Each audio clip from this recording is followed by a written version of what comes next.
Kita punya tujuan bersama dalam memajukan pendidikan dari semua sektor ya. Ketika belajar di rumah, homeschooling itu tidak sama dengan memindahkan sekolah ke rumah. Guru kan juga jenuh ya, nggak ngajar anak-anak pasti kan nggak kayak biasanya. Hanya melulu tentang kita ngasih tugas melalui WhatsApp, terus dia ngerjain lah.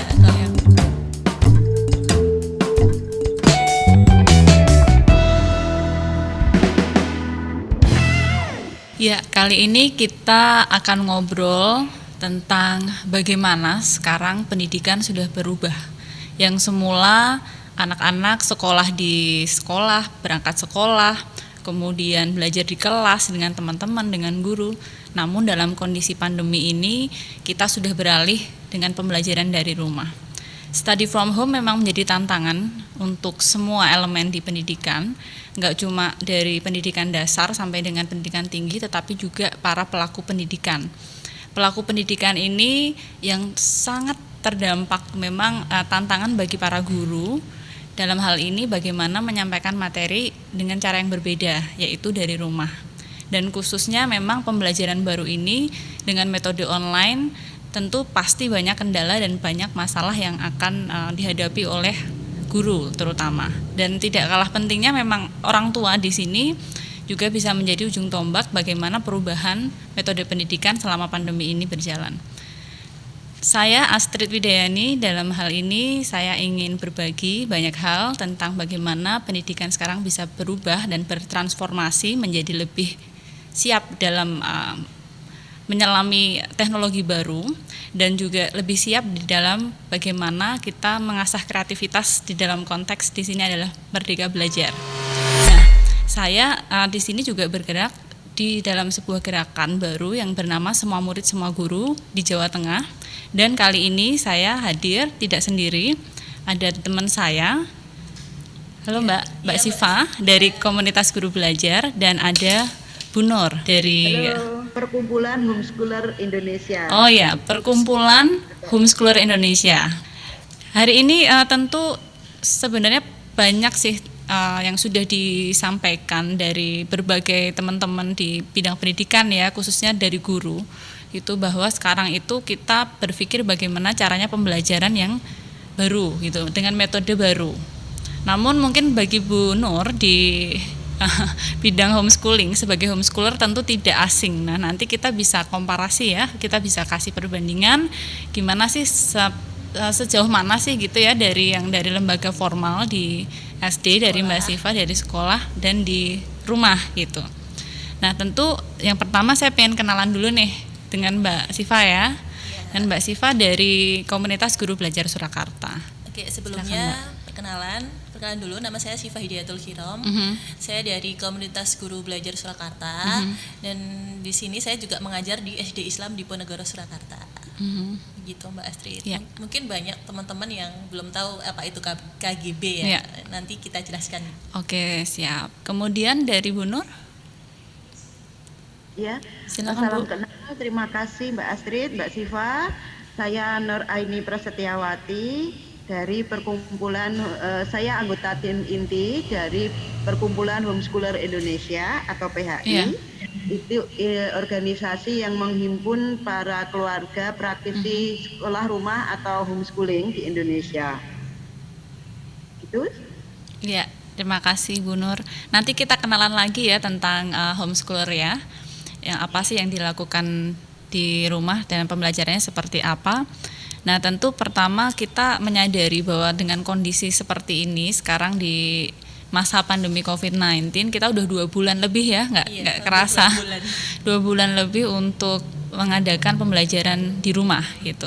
Jadi pembelajaran di rumah tentu menantang ya Mbak. Saya juga sebagai orang tua, tidak cuma sebagai pendidik, merasakan betul gitu perubahan ini. Kalau menurut Mbak Siva sendiri untuk sistem pendidikan yang baru ini seperti apa Mbak? Mungkin pandemi ini kan kita tidak terduga ya awalnya ya Mbak ya. Jadi saat mulai work from home ini juga kita belum ada persiapan sama sekali. Jadi tiba-tiba ada pandemi terus besoknya libur.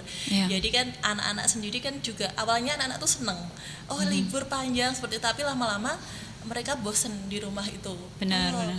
Kok ini lama-lama di rumah udah kangen sama anak-anak. Iya. Begitupun guru juga harus menyiapkan materi pembelajaran yang awalnya mereka tatap muka langsung bersama siswa. Dia harus menyiapkan media seperti dari gadget untuk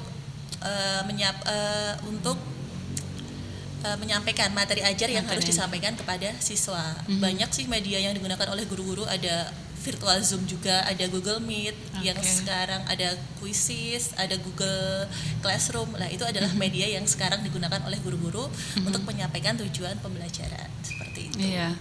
Terus tantangannya apa Mbak itu kalau sepanjang ini ya, sejauh ini gitu, apakah karena sinyalnya atau mungkin kemampuannya dalam penggunaan aplikasi atau platform tertentu? Oke, yang 64% orang tua siswa tuh awalnya juga mungkin agak teknologi belum terlalu mahir ya. Mungkin kalau Google Classroom sama Zoom seperti ini kan belum terbiasa. Belum terbiasa di awal. Mungkin awal-awalnya seperti itu. Yang pertama emang, tapi awalnya terus kita arahkan untuk memakai media sosial, akhirnya orang tua sudah mulai bisa seperti itu. Yang kedua mungkin bagi orang tua yang taraf ekonominya kurang mampu, nah itu biasanya tidak aktif dalam mengirimkan tugas karena yaitu tadi untuk mereka lebih memilih untuk kebutuhan pribadinya. Oke. Jadi nggak cuma sinyal ya, kuota internet juga jadi masalah ya karena betul. menambah beban pengeluaran gitu ya. Apalagi kan ya kuota semakin banyak, apalagi mereka kan banyak yang pedagang, ada yang itu kan mesti kan terdampak pandemi juga. Itu menjadi salah satu ya kendala juga bagi saya sebagai guru. Iya.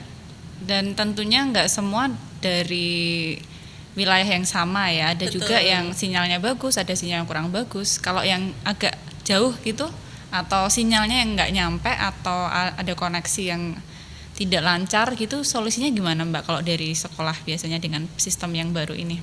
Oke, jadi kalau misalnya ya ada murid kok nggak bisa dihubungi atau gimana, ada penerapan biasanya itu ada guru kunjung.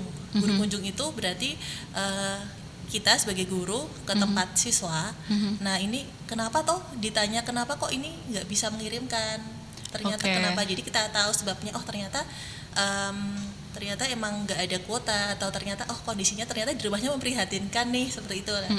Terus kita ke sana, kita berikan visit ya gurunya kita berikan tugas kepada anak-anak. Ternyata sudah tahu dan akhirnya home visit selanjutnya kita berikan juga semacam bantuan begitu Mbak Astrid. Jadi agar ya semacam sembako sama beberapa uang sekaligus membantu. Ternyata begitu. Dan kita ke Bu Nur ya. Bu Nur, jadi kan tadi sudah dijelaskan Mbak Siva, ternyata peran guru dan sekolah di dalam transformasi sistem pendidikan yang baru ini ya selama study from home itu penting gitu. Tapi saya juga merasakan Ibu sebagai orang tua gitu, yang kita mungkin nggak biasa setiap hari mengajarkan dengan materi yang sama di sekolah gitu ya Bu. Jadi yang biasanya kita cuma mendampingi PR, tapi kali ini kan kita harus menjadi gurunya.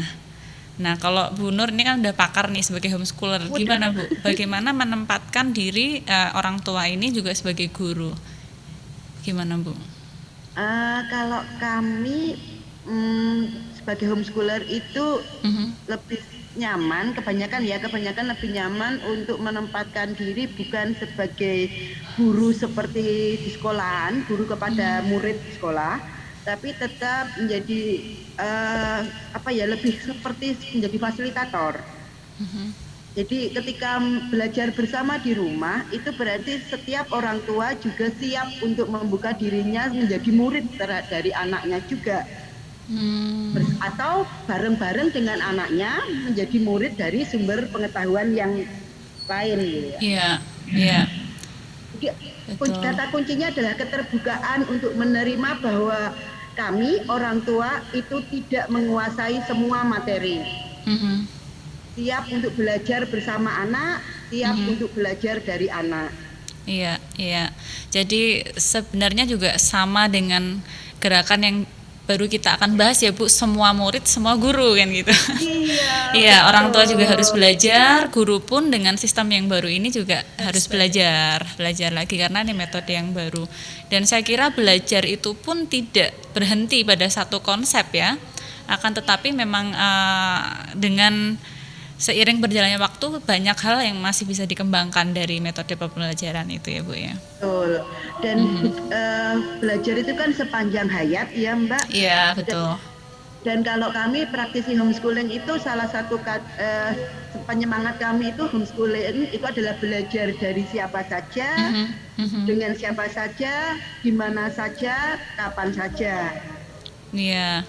Jadi nggak masalah kalau sekarang pemerintah menghimbau kita untuk belajar dari rumah ya, sebenarnya kan dari mana saja sebenarnya bisa. Iya. Jadi ketika homeschooling itu bukan berarti kemudian anak hanya boleh di rumah saja, itu enggak. Iya.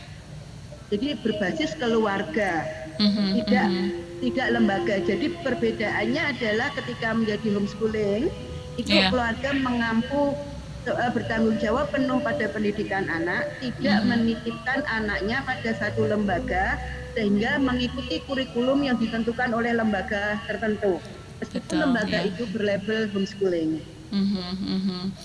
Lalu Bu Nur, ya, lalu gini Bu Nur, maaf, untuk bagaimana dari kegiatan yang sudah berjalan selama ini, yang anak-anak sudah belajar dari rumah ya, siswa semua belajar dari rumah. Ini bedanya sebenarnya itu apa sih Bu untuk yang selama ini sudah berjalan di homeschooling? Apakah mungkin apa sih perbedaannya gitu yang mendasar dari sistem yang mungkin sudah berjalan di homeschooling dengan yang mungkin bisa kita adopsi gitu sebagai orang tua di rumah? Pertama mungkin ini Mbak, konsep bahwa sekolah homeschooling itu tidak berarti sama dengan memindahkan sekolah ke rumah. Harus dipahami itu dulu ya Bu. Iya, penting sekali ini karena bagaimanapun rumah dan sekolah itu dua entitas yang berbeda. Kalau di sekolah itu kan pelajaran aja disampaikan oleh banyak guru. Masing-masing pelajaran, masing-masing guru. Masih ada supporting system, masih ada lain-lain lah yang berbeda sekali dengan di rumah. Nah, ketika di rumah bukan berarti kemudian orang tua misalnya yang satu bekerja di luar rumah, yang satu di rumah gitu ya biasa, atau sharing sama-sama di luar rumah itu kemudian mengambil alih peran dari guru, supporting system, dan kemudian menyediakan semua peralatan seperti di sekolah tidak mungkin. Iya benar.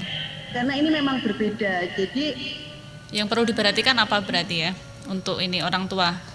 Ya, pahami dulu bahwa orang tua ketika belajar di rumah homeschooling itu tidak sama dengan memindahkan sekolah ke rumah. Nah, jadi pasti harus ada penyesuaian. Misalnya jam belajar. Kalau di sekolah 1 atau 2 guru mengampu anak lebih dari 20 misalnya gitu ya, 20 sampai 40 anak. Nah, kalau kami di rumah karena kebetulan anak saya hanya satu, anak kami hanya satu, terus jadi one by one.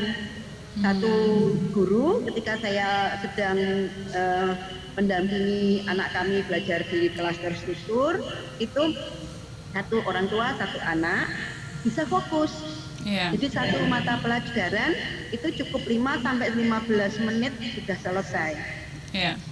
Jadi dalam kelas kami sehari-hari dari Senin sampai Jumat itu kami menjadwalkan kelas terstruktur itu hanya 2 jam, tapi bisa 10 sampai 12 mata pelajaran. Karena prinsip kami adalah satu short lesson, jadi anak belajar sedikit saja tapi rutin dan fokus. Disiplin. Lebih baik anak fokus belajar dalam 5 sampai 15 menit. Ini benar-benar fokus daripada dipaksa sampai 1 berjam-jam gitu ya. menit gitu. Betul itu. Tapi pikirannya sudah kemana-mana. Salah dong saya selama ini ya. Sekolah ya. Makanya anak saya gampang bosan. Iya. Pembelajaran gitu ya. Nah, yang kedua juga materinya sedikit tapi rutin. karena ya waktunya sebentar, harus fokus dan tidak diulang. Tidak boleh ada pengulangan karena anak jadi paham bahwa kalau aku menyia-nyiakan kesempatan, aku akan kehilangan kesempatan. Aku tidak akan mendapatkan kesempatan pengganti. Itu ya poin-poin yang mungkin bagi orang tua penting ketika mengajari di rumah atau sebagai homeschooler ya Bu ya. Iya. Ya. Kalau ini Bu, mohon Nah, maaf. Poin ini saya dapatkan karena saya mempelajari yang metode dan filosofi Charlotte Mason karena kami mengadopsi kurikulum pendidikan ala Charlotte Mason. Teman-teman homeschooler yang lain bisa mengadopsi kurikulum yang berbeda. Oh gitu. Dan tentu saja cara pembelajarannya akan berbeda. Ya. Sesuai kurikulum yang diterapkan di masing-masing keluarga. Iya, menarik ya, menarik dan sangat berguna ya Mbak Siva ya. Iya. Kalau ini kita ngobrol tadi muncul kejenuhan, ini udah 2 bulan dan kita nggak tahu sampai kapan ini berakhir ya. Nah ini kira-kira kalau dari sudut pandang yang berbeda, satu dari pihak homeschooler yang biasa ngajar di rumah, pasti udah ada tipsnya kan untuk biar anak-anak nggak jenuh ketika belajar. Tadi salah satunya dari waktu, atau mungkin ada yang lain. Nah nanti Mbak Siva bisa menambahkan ya, gimana Bu untuk yang bisa diberikan kepada kami orang tua ataupun di sini pendidik ya, supaya si anak atau siswa ketika belajar di rumah ini nggak gampang jenuh atau bosan. Karena kalau kami yang belajar dengan metode Charlotte Mason tadi, filosofi Charlotte Mason itu memberi waktu yang cukup banyak kepada anak untuk melakukan pembelajaran secara mandiri. Kami menamakannya masterly in activity. Jadi kami percaya bahwa anak-anak mampu untuk belajar dengan berbagai aktivitas positif dengan caranya mereka. Contohnya Bu? Contohnya gini, ketika kami Ruci ya, anak kami itu jam bangun misalnya jam 6 pagi, tidur jam 8 malam misalnya gini. Dia hanya kami dampingi klaster akademik itu hanya 2 jam. Misalnya dia bebas memanfaatkan waktu sesuai yang sedang dia ingin pelajari apa. Minatnya dulu ya berarti ya? Apa? Minatnya dia apa gitu ya, kesukaan yang dia. Iya semacam itu. Itu misalnya matematika atau apa? Dan kewajiban dia terhadap pihak lain, misalnya les atau tugas-tugas harian, gitu ya, tugas pekerjaan rumah tangga. Jadi sisa waktunya dia bebas. Misalnya waktu itu pernah Ruki tertarik pada sains, jadi kami menyediakan mikroskop digital, mikroskop mainan dengan yang pembesarannya sudah standar. Dan dia kami antar ke toko laboratorium yang jual alat-alat lab, dia beli preparat, pipet dan lain-lain. Iya, nggak kepikir ya. Jadi nggak cuma buku ya Bu, materi pembelajarannya. Bisa banyak kan belajar dari mana saja dengan apa saja. Iya betul. Nah dia bisa bangun tidur itu tahu-tahu yang dipegang mikroskopnya, terus dia ke kebun menyayat daun dengan cutter, dia sayat melintang, dia pasang di preparatnya, terus dia teliti itu dengan mikroskopnya, terus dia gambar. Itu dia bisa asik masih dengan pijamannya, dengan baju tidurnya, itu bisa berapa waktu sendiri nih, tanpa kami suruh-suruh dia belajar. Nah, bagaimana orang tua memaknai?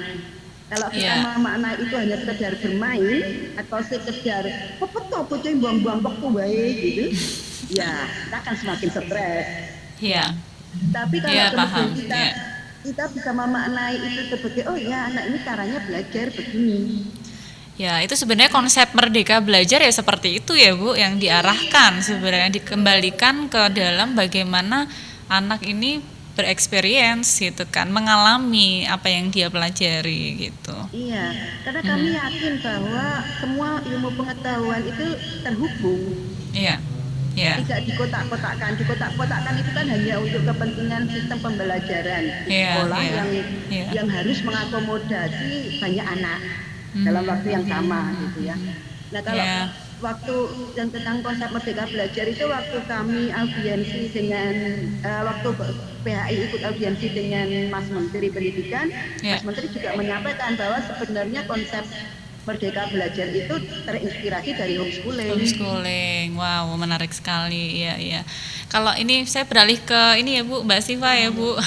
Kalau dari pihak guru nih, guru-guru kan ada komunitas di Surakarta ini, ada komunitas guru belajar Surakarta.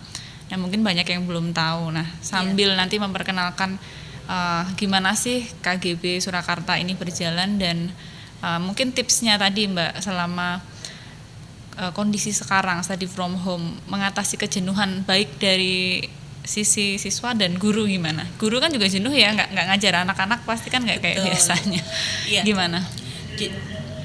Ya jadi mungkin emang bosen juga guru ya Mbak ya. Jadi guru ini juga perlu inovasi. Jadi nggak cuma harus kreatif. Jadi mau nggak mau guru di masa sekarang harus belajar, mau nggak mau. Oh ya yang pertama nggak bisa menggunakan Quizzes misalnya aplikasi itu, kita juga harus belajar ya. Untuk apa? Supaya murid itu juga tidak bosen hanya melulu tentang kita ngasih tugas melalui WhatsApp terus dia ngerjain lah. Kalau kita mempunyai metode yang menarik, banyak aplikasi yang sekarang mulai bermunculan, otomatis anak juga senang. Contohnya, karena kan kita juga pengen ini ya, pengen ada variasi dalam pembelajaran. Apa Mbak yang sudah dilakukan? Oke, jadi saya itu biasanya saya itu kan janjian sama anak-anak nanti online jam 8 ya. Siva mau ngasih ini games di Quizzes. Nah, nanti kan kalau di Quizzes itu kan semacam game ya. Gamenya nanti anak-anak bisa lihat skornya, terus ada peringkatnya naik-naik. Dapat hadiah nggak? Dikasih hadiah ya? Biasanya per tema itu tak kasih hadiah buku atau apa seperti itu. Ya, tetap ada reward gitu untuk anak jadi lebih semangat dalam belajar. Terus apalagi kalau untuk sekarang ya mungkin tugas yang diberikan itu lebih ke praktek, misalnya ya kemandirian siswa di rumah, terus membantu orang tua seperti itu. Dan tugas-tugas yang diberikan pun juga yang secara langsung sesuai dengan peristiwa sekarang. Misalnya di mata pelajaran matematika. Nah, matematika pada mata pelajaran tentang ini membuat data. Nah, ini saya suruh coba anak-anak kalian mencari data penderita COVID-19 dari 5 provinsi tertinggi. Terus kalian nanti tugas ini ya praktek. Terus kalian nanti menerangkan seperti ala-ala reporter cilik, nanti videonya dikirimkan ke Bu Siva. Ternyata anak yang awalnya di sekolah pendiam, ternyata saya menemukan bakat di situ. Oh, ternyata anak saya itu ada potensi malah lebih detail daripada di kelas untuk mungkin malu kali kalau di kelas. Betul, mungkin kalau dalam video kan mungkin di rumah langsung, jadi nggak ada orang, jadi kan dia lebih pede seperti itu. Mungkin itu menarik ya untuk pembelajarannya yang kontekstual. Untuk KGB ini mungkin teman-teman belum tahu ya. KGB itu adalah komunitas guru belajar. Nah, ini dari awal itu dari ini kumpulan guru-guru sih Bu. Jadi yang mau belajar dan bergerak berdaya seperti itu. Jadi kita saling belajar dari guru satu ke guru lain. Misal saya belajar dari Bu Iin. Jadi Bu Iin tuh sering ngisi di grup. Ngisi diskusi ya Bu Iin. Nanti ada lagi dari pakar autis, terus apalagi dari praktek-praktek baik dari guru yang sudah diterapkan di sekolah, best praktisnya apa, disalurkan ke guru-guru lain biar bisa mengadopsi seperti itu. Iya, saya setuju Mbak Siva. Kenapa juga kita hadir di sini bersama-sama? Sebenarnya kan kita punya tujuan yang sama. Kita punya tujuan bersama dalam memajukan pendidikan dari semua sektor ya. Kalau tadi Bu Nur dari homeschooler, Mbak Siva sebagai guru di komunitas guru belajar. Nah, ini semua murid, semua guru memang belum ada di regional Solo Raya dan Jawa Tengah, Bu Nur. Jadi di sini saya sebenarnya pengen mengajak kita untuk bergerak bersama.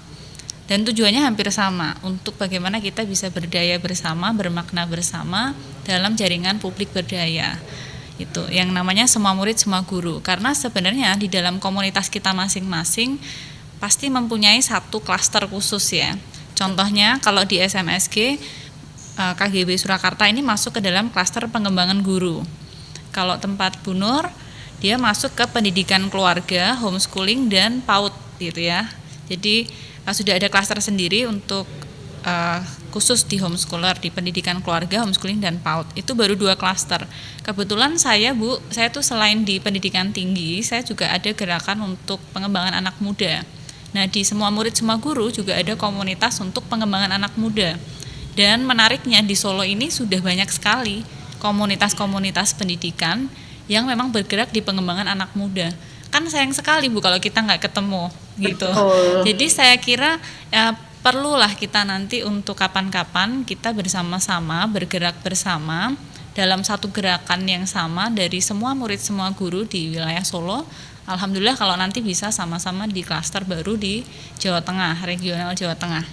Nah, mungkin saya juga ingin menyampaikan untuk komunitas lain yang ingin gabung di jaringan semua murid semua guru, ada klaster yang lain nih selain pengembangan guru, pendidikan keluarga homeschooling dan PAUD dan pengembangan anak muda, ada juga klaster yang mungkin komunitas teman-teman yang punya ya yang saya sebutkan ini nanti bisa kita bergerak bersama ya. Dari komunitas literasi ya, yang kemudian ada komunitas pendidikan karakter, komunitas teknologi pendidikan, dan komunitas pendidikan untuk semua yang di dalamnya nanti masuk kelompok marginal dan disabilitas. Jadi saya kira dari 7 klaster yang saya sebutkan tadi tentu pasti punya tujuan yang sama ya, punya tujuan yang sama bagaimana memajukan pendidikan mulai dari lingkungan kita terdekat. Tadi sudah disampaikan mungkin KGB sering dengan tempat Bu Nur ya, PHI ya, ini sering. Tapi kan ketika kita nanti berkumpul ya, ada puluhan komunitas bersama-sama, akan jauh lebih berdaya Bu gitu. Apalagi ini misalnya kita bergeraknya study from home, online. Nah, mungkin ada teman-teman komunitas dari teknologi pendidikan nanti masuk, kita bisa belajar dari mereka. Dan sama-sama karena ini kita semua murid, semua guru. Dan pada prinsipnya adalah kita bekerja bersama untuk memajukan pendidikan Indonesia. Karena ini Mbak, sebentar, kebetulan juga PHI ini kan Perkumpulan Homeschooler Indonesia, ini ada di seluruh Indonesia, sudah di beberapa provinsi, tersebar di kabupaten dan kota, dan visi kami memang terjaminnya hak anak Indonesia untuk merdeka belajar secara legal, setara, dan berkualitas. Jadi tidak, sedangkan kalau tentang homeschoolingnya adalah di misi kami, misi PHI, itu memperjuangkan kebijakan yang berpihak pada homeschooler, membangun kesadaran kritis homeschooler Indonesia, dan mengedukasi masyarakat tentang esensi dan legalitas pendidikan mandiri berbasis keluarga atau homeschooling. Jadi di para praktisi homeschooling di Indonesia ini sebenarnya ada beberapa organisasi Mbak, tidak hanya PHI. Tapi saya dan teman-teman kami 9 orang berhimpun untuk mendirikan PHI ini, dan kemudian sekarang terus menyebar ke seluruh Indonesia. Ya, dan ada simpul-simpul di beberapa kabupaten kota. Iya, sangat menarik dan bermanfaat ya. Kegiatan ini akan bergerak bersama dengan simpul-simpul ini. Kebetulan kalau di Solo Raya ada saya sebagai tim inti, jadi secara struktur organisasi ada koordinator nasional, sekarang Ibu Ellen Christie, domisili di Semarang. Kemudian beliau juga salah satu dari tim inti. Terus ada 8 anggota tim inti lainnya. Terus ada koordinator simpul di setiap kabupaten kota. Nah, kalau di Solo Raya ada simpul Kota Solo, simpul Karanganyar, simpul Klaten, simpul Sukoharjo, satu lagi, ya itu. Ya, nanti tinggal kita kumpulkan bersama ya Bu, kapan-kapan mudah-mudahan situasi segera aman dan kondusif sehingga kita nanti bisa silaturahmi bersama untuk semua komunitas di sini. Dan yang pasti karena ini juga baru kita mulai di Solo khususnya ya, dan di Jawa Tengah pada umumnya, mudah-mudahan tadi kan sudah disebutkan ya ada beberapa kabupaten di sekitar Solo yang juga sudah ada simpulnya. Nah ini nanti mudah-mudahan dengan adanya wadah bersama ini kita bisa kolaborasi, bisa lebih mengembangkan masing-masing komunitas kita. Mungkin saya ke Mbak Siva dulu ya Bu. Mbak Siva, untuk komunitas guru belajar nih, komunitas guru belajar, apakah sudah pernah dengar nih yang namanya gerakan semua murid semua guru sebelumnya?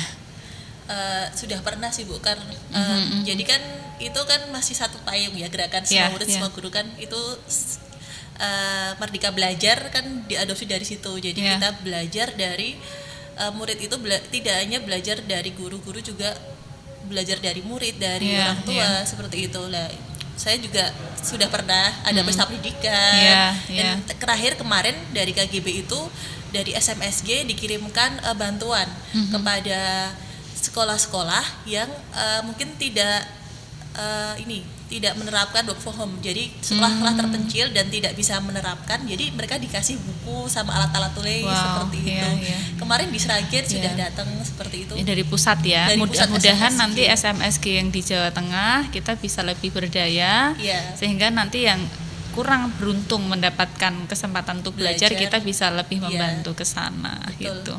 Kalau harapannya Mbak Siva untuk SMSG ini apa ya? Atau bagaimana mengajak teman-teman komunitas lain untuk kita bisa gabung di jaringan bersama ini? Jadi harapannya untuk ke depan, karena SMSG belum ada di Solo, saya harapannya nanti SMSG itu ada di Solo dan semua komunitas yang ada di jaringan SMSG itu berapa klaster tadi Mbak Astrid?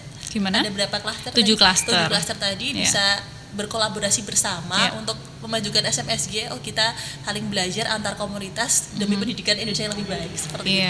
Iya.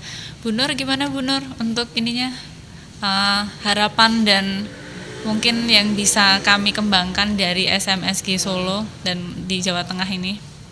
Iya, sebelum menjawab itu sebentar saya nambahi yang saya tadi yang masih ketinggalan satu. Oh iya, silakan. Struktur organisasinya itu yang penting juga adalah anggota. Jadi para orang tua atau wali anak homeschooler di Indonesia yang tidak menjadi koordinator simpul itu mendaftar menjadi anggota PHI. Nah, ini sekarang sudah ada lebih dari 300 keluarga yang terdaftar. Wow, banyak juga ya Bu, ternyata 300-an. Lebih Mbak, saya belum sedang tidak memegang data terakhir. Apalagi sejak ini ya pandemi ini, dan banyak orang tua yang ragu kalau anaknya apakah akan lanjut sekolah atau akan menjadi homeschooler di rumah. Banyak sekali yang bertanya kepada kami tentang plus minus homeschooling. Terus untuk SMSG gimana Bu harapannya Bu? Nah kalau untuk SMSG ya saya pribadi ya pribadi berharap bisa jaringan-jaringan seperti ini bisa menjadi jalan bersama untuk untuk mendidik anak-anak Indonesia. Seperti visi PHI tadi bahwa untuk mencerdaskan anak Indonesia, memenuhi hak pendidikan anak Indonesia. Ya, setuju Bu, karena memang tagline-nya dari SMSG itu adalah berpihak kepada anak. Karena anak itu tumpuan bangsa yang nanti akan menjadi generasi penerus ya yang membangun bangsa Indonesia gitu. Ya. Ya, kemudian mungkin saya mohon ini sih sebagai mungkin penutup ya, mohon untuk masukan atau solusi bagaimana nantinya dari kondisi sekarang ya, dari sistem pendidikan yang beralih ke rumah ini nanti bisa menjadi opsi baru. Jadi gini, kalau orang bilang kan masa pandemi ini nanti berakhir dengan new normal, ya kan? Betul. Ada sebuah kenormalan yang baru. Nah, ini kenormalan baru apa sih yang nanti bisa ditawarkan baik dari perspektif guru maupun dari homeschooler? Apakah tetap nanti dari sekolah bisa ada opsi blended learning misalnya ya kan? Ada tatap muka plus online learning atau seperti apa? Oke. Jadi dengan adanya pandemi ini, mungkin ke depan harapannya emang perlunya blended learning diterapkan itu ya mengantisipasi seperti ini. Nah ternyata dengan kalau kepepet ternyata bisa langsung ya nggak cuma blended ya langsung online learning. Jadi bisa kita kombinasikan antara pembelajaran tatap muka dan online learning itu bisa dikombinasikan, tapi dengan kita bikin kesepakatan dulu sama orang tua. Itu harapan saya seperti itu. Ya, jadi ke depan setelah sekolah mulai dibuka lagi, ada kemungkinan metode baru yaitu blended learning. Iya, betul, diterapkan di sekolah. seperti Iya. itu. Kalau Bu Nur gimana Bu Nur? Ada perubahan nggak atau tetap aja dengan yang konsep lama nih, kembali ke konsep lama gitu setelah pandemi berakhir? Kalau pada dasarnya kan homeschooling ini terdiri bukan ada banyak metode dan kurikulum ya. Ada unschooling, school at home, eclectic, Montessori, Waldorf, Charlotte Mason, agak kurikulum nasional, Cambridge dan lain-lain. Jadi kalau para praktisi homeschooling saya rasa akan berjalan seperti biasa. Seperti biasa, tidak terlalu banyak perubahan ya, Iya, seperti di lembaga sekolah berjalan ya. seperti Ya, biasa. Karena ya memang berbasis keluarga ya. Dan Iya, new normalnya saya kira akan kalau sekolah ada new normal mungkin Penggunaan kami berharap teknologi Bu bahwa- mungkin ditambahkan Nah, penggunaan ini teknologi. Saya mau masuk ke situ Mbak. Iya. Misalnya gini, kebutuhan anak homeschooling tentang laboratorium. Iya, iya. Ya, laboratorium kan kalau untuk mengadakan sendiri di rumah ya agak Sulit. sulit ya.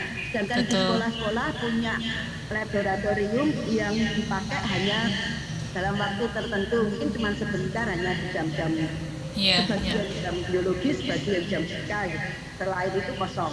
Kami berharap bisa ada kerjasama antara praktisi homeschooling dengan guru-guru di sekolah formal. Mhm. Nanti kita bisa saling bertukar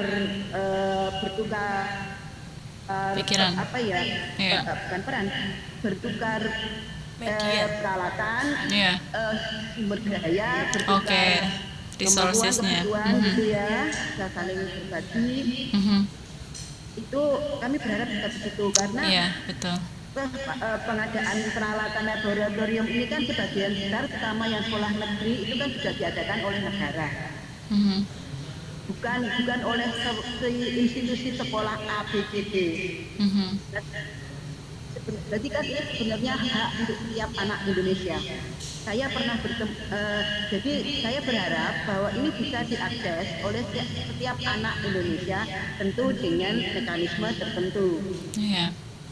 Nah, ini bisa kerjasama, begitu pula dengan resource yang dimiliki oleh anak homeschooling yang tidak dimiliki oleh sekolah. Misalnya buku-buku kami. Buku-buku kami ini mungkin tidak ada di perpustakaan karena tidak masuk Khusus dalam ya. daftar yang diadakan dalam masuk daftar yang diajukan untuk program perpustakaan sekolah. Silahkan kalau dianggap perlu untuk materi-materi pembelajaran Sharing. tertentu anak, silahkan mungkin kita anak-anak belajar bersama di sini. Iya. Iya, terima kasih Bu Nur. Ya. Terima kasih, dan saya kira ternyata nggak perlu khawatir lagi ya dengan kondisi sekarang study from home. Jangan hanya fokus, kalau bisa saya simpulkan, jangan hanya fokus kepada tantangannya aja atau kendalanya, terutama bosen itu yang Iya, diperhatikan, betul. tapi bagaimana tadi dari Mbak Siva mengajak Cari kita solusi, cari ya. solusi, jadi kreatif, jadi inovatif, dan bisa mencari jalan keluar yang lain. Dan begitu pula dari homeschooling, saya kira dengan adanya kondisi seperti ini jadi lebih bermakna gitu ya pengajarannya, yang selama ini mungkin tidak terlalu diperhatikan. Oh, ternyata ngajar di rumah itu juga sulit loh. Biasanya orang tua hanya mempercayakan ke sekolah, ternyata ketika sekarang bener-bener ngajarin anak sendiri ya harus Merasakan bener-bener dari dulu merasakan dan di rumah gitu kan. Nah, saya kira ini pasti akan ya inilah yang dinamakan bermakna bersama ya Bu ya. Iya. Dan Jadi tentu tidak hanya sulit Mbak, banyak masukan, sebentar saya tambahin Iya. ya. Banyak masukan ke kami, justru banyak orang tua yang menikmati. Ternyata saya bisa loh menemani Iya, anak saya iya. belajar. iya, ya betul, betul. Saya dan anak saya justru menjadi lebih dekat. Lebih loh. dekat. Ya, betul. Ya, ternyata anak saya tuh sukanya ini, nggak sukanya itu. Ternyata kalau belajar, misalnya ya belajar matematika dengan sekedar mengerjakan worksheet, itu anak saya nggak paham-paham. Tapi kalau saya ajak untuk, ayo berangkat persegi panjang, itu Experience. pakai tempe, Mhm, mhm. apalah yang lain-lain gitu, yang sehari Square pakai tahu gitu ya. atau Konkret ya. motong-motong apa di dapur. Langsung. Ini anak saya Iya. mudeng. Iya betul ya, nggak terpikirkan itu yang dibilang kreatif tadi loh Bu sama Mbak Siva, itu adalah seperti itu ya. Jadi benar-benar jangan pada konteks hanya pada lembar aktivitas atau Iya. buku gitu ya. kebermaknaan Kreatif itu dan pembelajaran ya. kesempatan pada masing-masing keluarga untuk semakin mendekatkan hubungan antara orang tua Iya. dan anak. Iya, Kalau iya. selama ini mungkin Sewu yang full day, anaknya pulang sudah sore, capek, masih ditambah les, pulang sudah capek, stres, orang tuanya juga kerja sampai sore, sampai Iya, malam, betul. pulang juga sama stres, sampai Karena rumah waktunya sama-sama banyak. marahnya. Iya.